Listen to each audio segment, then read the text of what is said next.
आयुष एक 17 साल का लड़का जो एक बहुत ही बोरिंग और स्ट्रगलिंग लाइफ जी रहा था। बिल्कुल आपकी तरह वो भी दिन भर परेशान ही रहता।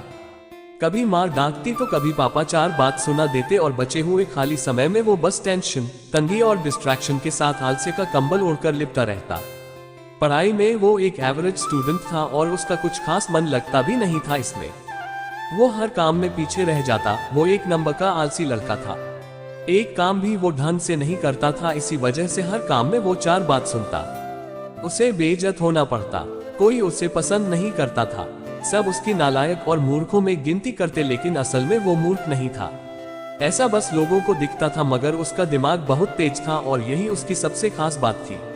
वो अपने आप की ताकत को जानता था। वो ये भी जानता था कि अगर वो अपने असली औकात पर आ गया तो सब कुछ बदल जाएगा और वो सबसे बड़ा भी बन जाएगा, खूब सफल हो जाएगा। वो नालायक नहीं, बस आलसी था और यही आलसपन तो उसे हर जगह बेइज्जत कर देता था।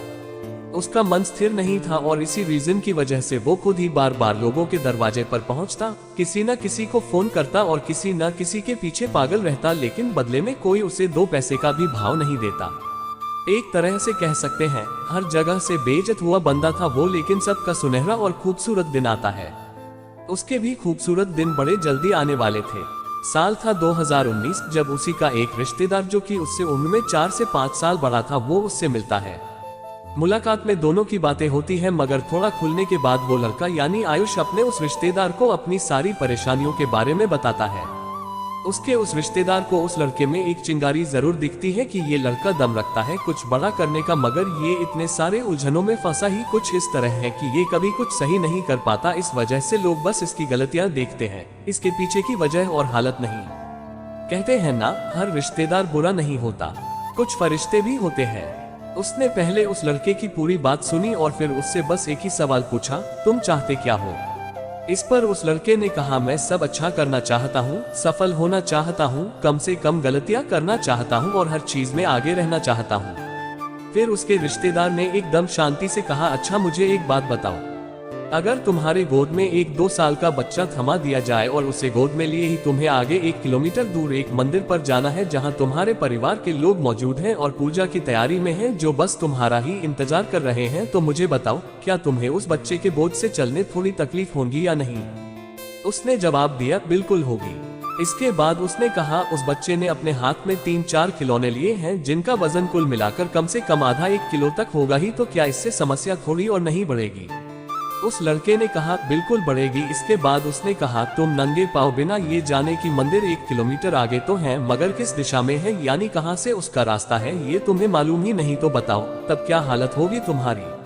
उसने कहा, मेरी हालत तो बहुत बुरी हो जाएगी। उस रिश्तेदार ने फिर पूछा, इसके साथ अब तुम्हारे घर वाले फोन करके तुम्हें 2 किलो प्रसाद लाने के लिए कहते हैं, तो उस समय तुम्हारा मंदिर में पहुंचना ज्यादा वजन और भटकते मन के साथ और भी मुश्किल हो जाएगा, है ना? उस लड़के ने जवाब दिया, बिल्कुल हो जाएगा।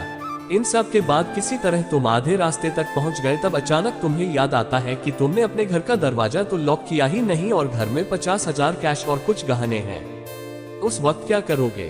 तुरंत भागना पड़ेगा ना वापस? उस लड़के ने कहा, मेरी तो हालत खराब हो जाएगी। आखिर में उस रिश्तेदार ने फिर एक बार बड़े प्यार से कहा, अब मुझे बताओ इसमें दोष किसका था? क्या तुम्हारे घर वालों का, किस्मत का, उस बच्चे का, या तुम्हारे खुद का? आयुष थोड़ा सोच में पड़ गया और बोला कि सारा दोष मेरा है। उस रिश्तेदार ने कहा, यहाँ भी तुम गलत हो। दोष तुम्हारा नहीं, उस बोझ का है जिसे धीरे धीरे तुमने अपने ऊपर बढ़ाया है। ये बोझ सिर्फ फाइनली ही नहीं, मेंटली भी तुमने खुद ही बढ़ाया है। जैसे उस बच्चे के बोझ से तुम्हारा चलना धीमा हुआ और घर भागने के बोझ से दिमाग में टेंशन घुसी कि कहीं पैसे ना चोरी हो जाए और दोबारा जाना भी है और बच्चे को संभालना भी है और पूजा के प्रसाद को भी अपवित्र नहीं होने देना है। इन सब बोझ के साथ तुम्हें लगता है कि तुम एकदम आनंद में टाइम पर सही मुहूर्त पर मंदिर पहुंचने में सफल हो पाओगे? उस लड़के ने जवाब दिया, नहीं, बिल्कुल भी नहीं। उस रिश्तेदार ने फिर कहा, जरा सोचो, कुछ बोझ के साथ तुम 1 किलोमीटर का फासला भी सही ढंग से तय नहीं कर पाए, तो जिंदगी के सफर में जहां छोटे छोटे बोझ के साथ कई कोसों दूर की तुम्हें उड़ान भरनी है, उन्हें कैसे पूरा करोगे? आयुष ने कहा, छोटे छोटे बोझ का मतलब? ऐसे बोझ मेरी जिंदगी में कहाँ है? तो उस रिश्तेदार ने कहा, बुरी आदतों का बोझ, एक के बाद एक, जैसे आलस्य, जिद, अनुशासनहीन होना, देर तक सोना, यादाश्त का कमजोर होना, समय बर्बाद करना, दूसरों की चुगली करना, बड़बोल करना, गलत संगत में रहना, गलत सिद्धांतों पर जीना। जब तक इन सब का बोझ रहेगा तुम कैसे सफल हो जाओगे? कभी नहीं हो पाओगे। चैलेंजेस यहाँ कम नहीं है, कुछ ऐसी ड्यूटीज है तुम्हारी जो तुम नहीं कर पाते। बुरी आदतों का इतना बोझ तुमने अपने सिर लिया है कि तुम चाहकर भी आगे बढ़ने की कोशिश में हर बार नाकाम होते हो। आयुष सोच में पड़ गया और फिर बोला, ये बात तो आपने बिल्कुल सही बोली, मगर मैं क्या करूं? पढ़ने बैठता हूं तो पढ़ने में मन नहीं लगता, किसी काम में ध्यान नहीं रहता। सोचता हूं कल से कसरत करके अच्छा शरीर बनाऊंगा, मगर वो भी नहीं होता। बार बार मन में ख्याल आता है, फोन बंद करके सिर्फ और सिर्फ अगले कुछ साल अपने करियर पर फोकस करूंगा, मगर अफसोस वो भी नहीं होता। कुछ समझ ही नहीं आता, क्या करूं? फिर एक बार उसी रिश्तेदार ने हल्की सी मुस्कुराहट के साथ उसे कहा, जिस तरह कुशलता, रणनीति और कोशिश सब होने के बाद भी अगर सही रास्ते का पता ना हो ना तो मंजिल तक नहीं पहुंच पाओगे, और अगर पहुंच भी गए तब भी बहुत देर से पहुंचोगे। आयुष बोला, तो फिर पहुंचने का सही रास्ता क्या है? उसने कहा, एक बात बोलूंगा और सिर्फ एक बार बोलूंगा। अगर तुमने मान लिया तो ये तुम्हारी खुशकिस्मती होगी, और अगर तुमने नहीं माना तो याद रखना तुम मेरी नजरों से गिर जाओगे, और आज के बाद कभी भी मैं तुम्हें सीरियसली नहीं लूंगा। आयुष ने हाँ में सिर हिलाया। उसने कहा, अगले 6 महीने के लिए यानी पूरे 180 दिन के लिए आज रात को शपथ लेनी है। 180 दिन का चैलेंज लेना है। कोई पार्टी नहीं, कोई छुट्टी नहीं, खुद पर मेहनत करना छोड़ना नहीं, चाहे जो हो जाए आगे बढ़ने से रुकना नहीं। हर दिन धीरे धीरे अपने पढ़ाई और प्रोडक्टिव कामों में समय को बढ़ाते रहना है। इन 180 दिनों के चैलेंज को 4 हिस्सों में बांटेंगे, जिसमें पहला पड़ाव होगा 45 दिन का। पहले पड़ाव में आपको बाहरी दुनिया से डिस्कनेक्ट होना है। किसकी शादी है, किसके लड़के का मुंडन है, किसके घर में क्या खिचड़ी पक रही है, किसकी लड़की किसके साथ भाग गई, कौन किसकी तैयारी कर रहा है, किसने नया घर लिए है, नई गाड़ी ली है, किसके यहाँ कोई फंक्शन है, कौन मर गया, कौन जी रहा है। इन सभी मोह माया से सबसे पहले डिस्कनेक्ट होना है। पहले पड़ाव की चुनौती में लगभग 20% लोग बाहर हो जाएंगे, और उम्मीद करता हूँ क्योंकि तुम्हारे अंदर मुझे चिंगारी दिखी है तो तुम टिक जाओगे। इस पहले पड़ाव में अपने डिस्ट्रैक्शंस के सभी सोर्सेस को खत्म कर दो। फोन, लैपटॉप या कंप्यूटर, ऐसी कोई भी चीज जहां से अगर एक पैसे की भी वैल्यू नहीं मिल रही है तो उसे बंद कर दो। जो दोस्त बार बार घूमने और फालतू के कामों के लिए बुलाने आता है उसे ब्लॉक कर दो। जो छोटे छोटे डिस्ट्रैक्शंस जैसे कोई बर्थडे पार्टी या कहीं बाहर घूमने जाना या बीमार पड़ जाना, ऐसी चीजों को भी इग्नोर करो। सबसे मुश्किल ये पहला पड़ाव ही होता है, क्योंकि इसमें आप अपने अंदर के लालच और बर्बाद कर देने वाले सुखों को तोड़ तोड़ कर खत्म करते हो। इस पहले पड़ाव के बाद अब आप मेंटली फोकस्ड और सेल्फ कॉन्सेंट्रेटेड हो जाते हो, जिसके बाद जीतना और बेहतर तरीके से रहना आसान हो जाता है। अब हमारी एंट्री होती है उस दूसरे पड़ाव में। यहाँ अगले 45 दिनों के लिए हर दिन मेहनत और बुद्धिमानी की स्पीड को धीरे धीरे इंक्रीज करना है। शुरुआत भले ही पहले दिन 10 मिनट पढ़ने से करो, मगर हर दिन उसे थोड़ा थोड़ा बढ़ाओ। अगर 5-5 मिनट भी हर रोज बढ़ाते गए तो अगले 44 दिन बाद वो 10 मिनट 4 घंटे में बदल जाएगा, और एकदम आसानी से बिना किसी भी तकलीफ के तुम हर रोज बहुत मजे से 4 घंटे पढ़ पाओगे। और अब क्योंकि पहले पड़ाव में तुमने अपने सभी डिस्ट्रैक्शंस को खत्म कर रखा है, तो अब फोकस लेवल अपने आप बढ़ेगा, और साथ ही साथ पढ़ा हुआ या कुछ नया सीखा हुआ बहुत लंबे समय तक बहुत अच्छे से याद भी रहेगा। इन 45 दिनों में पूरा ध्यान अपनी मेहनत और इच्छा शक्ति को बढ़ाने के लिए इस्तेमाल करना है। इसमें एक चैलेंज लेना है कि हमें हर दिन पर्टिकुलरली इतने घंटे पढ़ने बैठना है या किसी अच्छी स्किल को सीखने में लग जाना है। यहाँ पर 50% लोग फिसल जाएंगे, लेकिन आपको टिके रहना है। अब बारी है तीसरे पड़ाव की, और ये भी 45 दिन का ही होने वाला है। इस पड़ाव में अगर आदमी आ गया तो समझो उसने ऑलमोस्ट सब कुछ पा लिया।